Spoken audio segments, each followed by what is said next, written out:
ನಮಸ್ಕಾರ ರೀ ನಮ್ಮೆಲ್ಲ ಕರ್ನಾಟಕ ಜನಕ್ಕೆ. ಇವತ್ತು ಒಂದೇ ದಿವಸದೊಳಗೆ ಇದು 2ನೇ ವಿಡಿಯೋ ನೋಡ್ರಿ.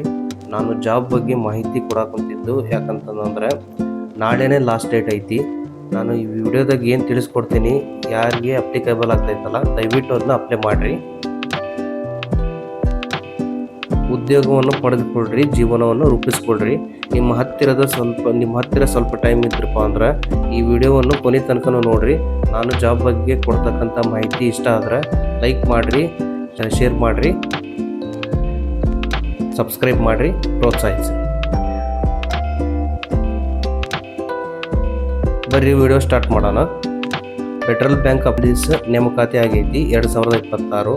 ಕೇರಳ ಮತ್ತು ತಮಿಳುನಾಡು ಮತ್ತು ನಮ್ಮ ಕರ್ನಾಟಕದೊಳಗೆ ಪದವಿ ಮುಗಿಸಿದವ್ರಿಗೆ ಆನ್ಲೈನ್ ಒಳಗೆ ಅಪ್ಲೈ ಸಲ್ಸಕ್ಕೆ ಅವಕಾಶ ಐತೆ ನೋಡ್ರಿ.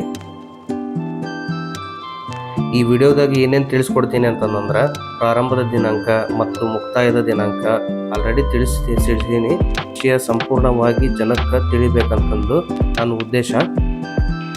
ಪದವಿಯಲ್ಲಿ ಕನಿಷ್ಠ ಎಷ್ಟು ಪರ್ಸೆಂಟೇಜ್ ಮಾಡಿರ್ಬೇಕಂತ ತಿಳಿಸ್ತೀನಿ, ಕನಿಷ್ಠ ಅವಧಿ ಎಷ್ಟು ಇರ್ಬೇಕಂತ ತಿಳಿಸ್ತೀನಿ, ತಿಂಗಳಿಗೆ ಮಾಸಿಕ ಸ್ಟೈಪೆಂಡ್ ಎಷ್ಟು ಇರಬೇಕು, ಆಮೇಲೆ ಕೆಲಸದ ಪ್ರಕಾರ ಯಾವುದು, ಅಪ್ಲಿಕೇಶನ್ ಮೋಡ್ ಹೆಂಗಿರ್ತೈತಿ, ಅಪ್ಲಿಕೇಶನ್ ಪೋರ್ಟಲ್ ಯಾವುದು, ಆಯ್ಕೆಯ ಪ್ರಕ್ರಿಯೆ ಹೆಂಗಿರ್ತೈತಿ, ವಯಸ್ಸಿನ ಮಿತಿ ಹೆಂಗಿರ್ತೈತಿ, ಆಯ್ಕೆಯ ಪ್ರಕ್ರಿಯೆ ಹೆಂಗಿರ್ತೈತಿ ಅನ್ನೋ ತಿಳಿಸ್ತೀನಿ.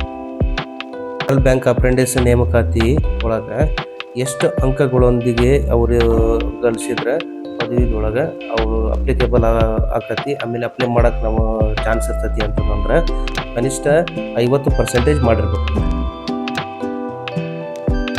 ಕನಿಷ್ಠ ಪಾಯಿಂಟಾಗಿ ನೋಡ್ರಿ, ತರಬೇತಿ ಅವಧಿ ಎಷ್ಟು ಇರ್ತೈತೆ ಅಂತಂದ್ರೆ 1 ವರ್ಷ ಇರ್ತೈತಂತ್ರಿ. ಆಮೇಲೆ ನೆಕ್ಸ್ಟ್ ಇನ್ನೊಂದು ಪಾಯಿಂಟು, ಮಾಸಿಕ ಸ್ಟೈಪೆಂಡು ತಿಂಗಳಿಗೆ 18,000 ಕೊಡ್ತಾರಂತ. ಆಮೇಲೆ ಕೆಲಸದ ಪ್ರಕಾರ ನೋಡ್ರಿ, ಅಪ್ರೆಂಟಿಸ್ಶಿಪ್ ತರಬೇತಿ ಇದು ಶಾಶ್ವತ ಕೆಲಸ ಅಲ್ಲ. ಅಪ್ಲಿಕೇಶನ್ ಮೋಡ್ ನೋಡ್ರಿ, ನ್ಯಾಟ್ಸ್ ಅಂತಂದು ಪೋರ್ಟಲ್ ಮೂಲಕ ಆನ್ಲೈನ್ ಮೂಲಕ ಅಪ್ಲೈ ಮಾಡ್ಬೇಕಾಗತ್ತಿ. ಅಪ್ಲಿಕೇಶನ್ ಪೋರ್ಟಲ್ ನೋಡ್ರಿ, https NATS NATS education.government.in ಅಂತಂದು ಈ ಒಂದು ವೆಬ್ಸೈಟಿಗೆ ವಿಸಿಟ್ ಕೊಟ್ಟರಪ್ಪ ಅಂದ್ರೆ ಅಪ್ಲೈ ಮಾಡ್ಬೋದು. ಆಯ್ಕೆಯ ಪ್ರಕ್ರಿಯೆ ಹೆಂಗಿರ್ತೈತೆ ನೋಡ್ರಿ. ಆ ಪಾಯಿಂಟ್ ಒಳಗೆ ಅರ್ಜಿಗಳ ಕಿರುಪಟ್ಟೆ ಮತ್ತು ವೈಯಕ್ತಿಕ ಸಂದರ್ಶನ ಅಥವಾ ಬ್ಯಾಂಕ್ ನಿರ್ಧರಿಸಿದ ಇತರ ವಿಧಾನದ ಮುಖಾಂತರದೊಳಗೆ ಆಯ್ಕೆ ಪ್ರಕ್ರಿಯೆ ನಡೆಸ್ತಾರಂತ. ನೆಕ್ಸ್ಟ್ ಪಾಯಿಂಟ್ ನೋಡ್ರಿ, ವಯಸ್ಸಿನ ಮಿತಿ ಎಷ್ಟಿರ್ಬೇಕಪ್ಪ ಅಂದ್ರೆ ಮಾರ್ಚ್ 1, 2026 ಗರಿಷ್ಠ 28 ವರ್ಷಗಳು ಇರಬೇಕು. ಆಮೇಲೆ ಬ್ರಾಕೆಟ್ ಒಳಗೆ ಕೊಟ್ಟಾರೆ ನೋಡ್ರಿ, ಮಾರ್ಚ್ 1, 1998 ಅಥವಾ ನಂತರ ಜನಿಸಿದವರು ಅಂತಂದು ಕೊಟ್ಟಾರೆ ನೋಡ್ರಿ. ಇದು ವಯಸ್ಸಿನ ಮಿತಿ. ನೆಕ್ಸ್ಟ್ ಪಾಯಿಂಟ್ ನೋಡ್ರಿ, ಪೌರತ್ವ ಅಂತಂದು ಭಾರತೀಯ ನಾಗರಿಕರು ಮಾತ್ರ ಅರ್ಜಿ ಸಲ್ಲಿಸಕ್ಕೆ ಅರ್ಹರಿರ್ತಾರೆ. ನೆಕ್ಸ್ಟ್ ಪಾಯಿಂಟ್ ನೋಡ್ರಿ, ಶಿಷ್ಯವೃತ್ತಿಯ ಸ್ಥಿತಿ, ಬೇರೆಡೆ ಅಪ್ರೆಂಟಿಸ್ಶಿಪ್ ತರಬೇತಿ ಪಡೆದಿರಬಾರ್ದಂತ. ಪದವಿ ಪಡೆದ ನಂತರ 4 ವರ್ಷಗಳನ್ನು ಪೂರ್ಣಗೊಳಿಸಿರಬಾರ್ದು. ಆಮೇಲೆ 1 ವರ್ಷಕ್ಕಿಂತ ಹೆಚ್ಚಿನ ಕೆಲಸದ ಅನುಭವವನ್ನು ಹೊಂದಿರಬಾರ್ದಂತ ನೋಡ್ರಿ.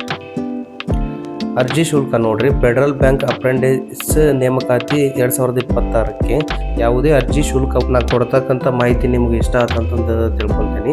ನಿಮ್ಗೆ ಹಂಗೂ ಏನಾರ ಸಂಪೂರ್ಣ ಮಾಹಿತಿ ಬೇಕಪ್ಪ ಅಂತಂದ್ರೆ ಅಧಿಕೃತ ಅಧಿಸೂಚನೆ PDF ಅಂತಂದೈತಿ. ಇದ್ರ ಮೇಲೆ ಕ್ಲಿಕ್ ಮಾಡಿದ್ರಪ್ಪ ಅಂದ್ರೆ ನಿಮ್ಗೆ ನೋಟಿಫಿಕೇಶನ್ ಬರ್ತೈತಿ.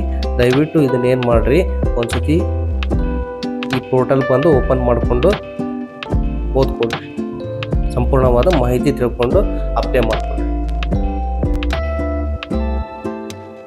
ಈ ವಿಡಿಯೋ ಇಷ್ಟ ಆದ್ರಪ್ಪ ಅಂದ್ರೆ ದಯವಿಟ್ಟು ಲೈಕ್ ಮಾಡಿರಿ, ಶೇರ್ ಮಾಡಿರಿ, ಸಬ್ಸ್ಕ್ರೈಬ್ ಮಾಡಿರಿ. ಹಂಗೇನಾರ ಡೌಟ್ ಇದ್ರೆ ಕಾಮೆಂಟ್ ಮಾಡಿರಿ. ನಮಸ್ಕಾರ.